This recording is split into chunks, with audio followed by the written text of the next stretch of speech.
বাংলাদেশ সেনাবাহিনীর জন্য যুক্তরাষ্ট্র থেকে ক্রয় করা হতে পারে অ্যাপাচি অ্যাটাক হেলিকপ্টার, যা বাংলাদেশ সেনাবাহিনীর সকল ধরনের মিশন পরিচালনায় শতভাগ কার্যকর হবে।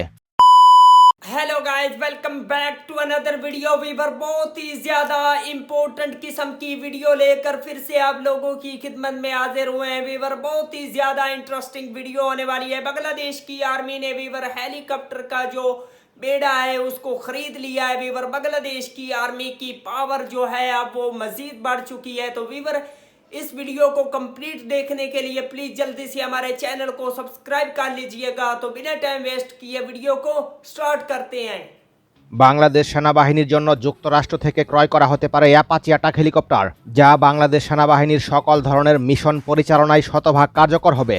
অ্যাপাচি অ্যাটাক হেলিকপ্টার 1975 সালে প্রথম সার্ভিসে আসার পর অ্যাপাচি অ্যাটাক হেলিকপ্টারকে সর্বাধুনিক আপগ্রেড করাতে সক্ষম হয়েছে। এ পর্যন্ত 5000 প্লাস অ্যাপাচি অ্যাটাক হেলিকপ্টার তৈরি হয়েছে, সুতরাং যোগ্যতা ও জনপ্রিয়তা নিয়ে কোনো সন্দেহ নেই। অ্যাপাচি অ্যাটাক হেলিকপ্টার একজন পাইলট এবং একজন কো পাইলট সহ মোট 2 জন ক্রু বহন করতে সক্ষম। অ্যাপাচি অ্যাটাক হেলিকপ্টারের দৈর্ঘ্য 58 ফুট এবং উচ্চতা 13 ফুট। এটির সর্বোচ্চ গতিবেগ ঘন্টায় 293 কিলোমিটার। এটিতে রয়েছে 4টি আলাদা হার্ড পয়েন্ট, যেগুলোতে মেশিন গান, রকেট লঞ্চার এবং মিসাইলের মতো সমরাস্ত্র মোতায়েন করা সম্ভব, অর্থাৎ শত্রুপক্ষের ঘাঁটিতে নিখুঁত হামলা করতে সক্ষম। এটিতে রয়েছে ইলেকট্রো ইনফ্রারেড ক্যামেরা, অপটিক পড ও নাইট ভিশন সেন্সর, ফলে রাতেও অভিযান পরিচালনা করতে সক্ষম হবে বাংলাদেশ সেনাবাহিনী। সেনাবাহিনীর অন্যতম দাবি ছিল হেলিকপ্টার ক্রয়, যা বাস্তবায়ন করা হয়েছে, কেননা স্পেশাল মিশন হেলিকপ্টারের সংকট বিদ্যমান ছিল। বাংলাদেশ সেনাবাহিনী 2022 সালে এই ধরনের 2টি হেলিকপ্টার অন্তর্ভুক্ত করেছে, তবে চাহিদা অনুযায়ী এই সংখ্যা অনেক কম ছিল। তবে সেনাবাহিনী অপারেট করে সন্তুষ্ট হবার কারণে অতিরিক্ত আরও 5টি অর্ডার করে। এই হেলিকপ্টার অপারেট করার জন্য একজন পাইলট যথেষ্ট, তবে একসঙ্গে স্পেশাল ফোর্সের 6 জন সৈনিক বহন করতে সক্ষম। ইঞ্জিন হিসেবে যুক্তরাষ্ট্রের তৈরি শক্তিশালী টার্বোশপ ইঞ্জিন ব্যবহার করা হয়েছে। ইঞ্জিনের ক্ষমতা ব্যাপক হওয়ার কারণে ঘন্টায় 260 কিলোমিটার বেগে ছুটতে পারে।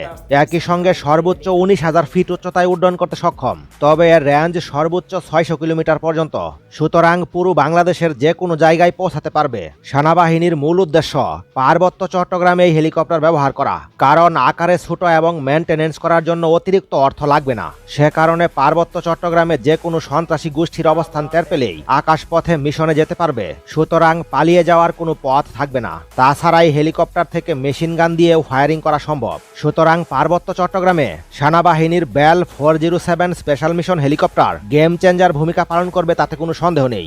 এই 5টি হেলিকপ্টার ক্রয়ে সেনাবাহিনীর খরচ হয়েছে 16 মিলিয়ন মার্কিন ডলার। 1995 সাল থেকে এখনো পর্যন্ত 1400 প্লাস তৈরি হয়েছে এই ধরনের হেলিকপ্টার। পার্বত্য চট্টগ্রাম সহ আশেপাশের এলাকায় মিশন পরিচালনার জন্য আগে বিমান বাহিনীর হেলিকপ্টার ব্যবহার করা হতো, এখন থেকে আর বিমান বাহিনীর হেলিকপ্টার ধার নিতে হবে না। 2022 সালের আগস্ট মাসে আর্মি হেডকোয়ার্টার থেকে বিষয়টি নিশ্চিত করা হয়। বাংলাদেশ সেনাবাহিনী কি ধরনের হেলিকপ্টার ক্রয় করবে সে বিষয়ে টেন্ডার দেয়। সেনাবাহিনীর টেন্ডারে উল্লেখ করা হয় কতটা শক্তিশালী হবে মিডিয়াম লিফট হেলিকপ্টার। এক্ষেত্রে একাধিক শর্ত আরোপ করে দেয় বাংলাদেশ সেনাবাহিনী। আর্মি হেডকোয়ার্টার থেকে উল্লেখ করা হয় 2022-23 অর্থ বছরের মধ্যে টেন্ডারে অংশগ্রহণ করতে পারবে শুধুমাত্র এক ক্যাটাগরির দেশগুলো, অর্থাৎ পশ্চিমা দেশগুলো থেকে হেলিকপ্টার ক্রয়ের ঘোষণা করেছিল। সুতরাং ইটালি, ফ্রান্স অথবা মার্কিন যুক্তরাষ্ট্র থেকে ক্রয় করবে বাংলাদেশ সেনাবাহিনীর চাহিদা টেন্ডারে উল্লেখ করা হয়। যদি কোনো প্রতিষ্ঠান শর্ত পালন করতে ব্যর্থ হয় তাহলে তাদের টেন্ডার বাতিল হবে। বাংলাদেশ সেনাবাহিনীর অন্যতম শর্ত সর্বমোট 16 জন প্যাসেঞ্জার বহনে সক্ষম হতে হবে, অর্থাৎ স্পেশাল মিশনের জন্য এই হেলিকপ্টার ব্যবহার করবে বাংলাদেশ সেনাবাহিনী। হেলিকপ্টারের ইঞ্জিন হবে 2টি, কমপক্ষে 900 হর্স পাওয়ার শক্তি উৎপাদন করবে, একটানা 3 ঘন্টা আকাশে উঠতে সক্ষম হবে। এছাড়াও 600 কিলোমিটার একটানা উড্ডয়ন করতে পারবে।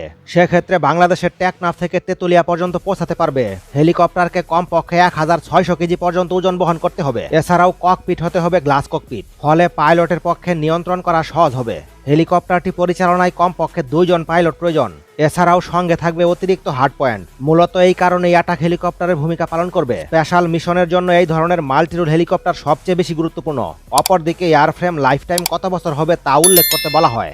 এ বিষয়ে কমেন্টে আপনার মতামত জানিয়ে ভিডিওটি ভালো লেগে থাকলে একটি লাইক দিয়ে চ্যানেলটি সাবস্ক্রাইব করে রাখুন।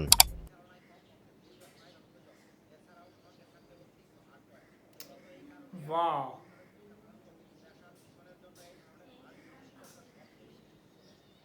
क्या बात है वीवर, जबरदस्त, कितना ज्यादा वीवर ये पावरफुल किस्म का हेलीकॉप्टर है अपाची हेलीकॉप्टर। और कई साथ में पावरफुल किस्म के हेलीकॉप्टर बांग्लादेश की आर्मी बाय कर ली है।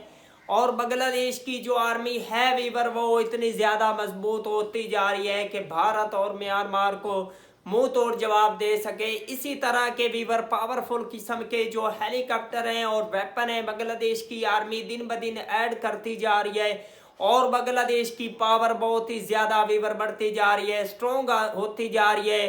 किसी भी किस्म के खतरे से निपटने के लिए अब बांग्लादेश की आर्मी जो है अब वो रेडी है भारत और म्यांमार को ऐसा सबक सिखाने के लिए वीवर इसी तरह की अगर आप लोगों को मजीद इंटरेस्टिंग वीडियो देखनी है तो प्लीज जल्दी से हमारे चैनल को सब्सक्राइब कर लीजिएगा। मिलते हैं आपसे नेक्स्ट वीडियो में इंशाल्लाह, तब तक के लिए अल्लाह हाफिज।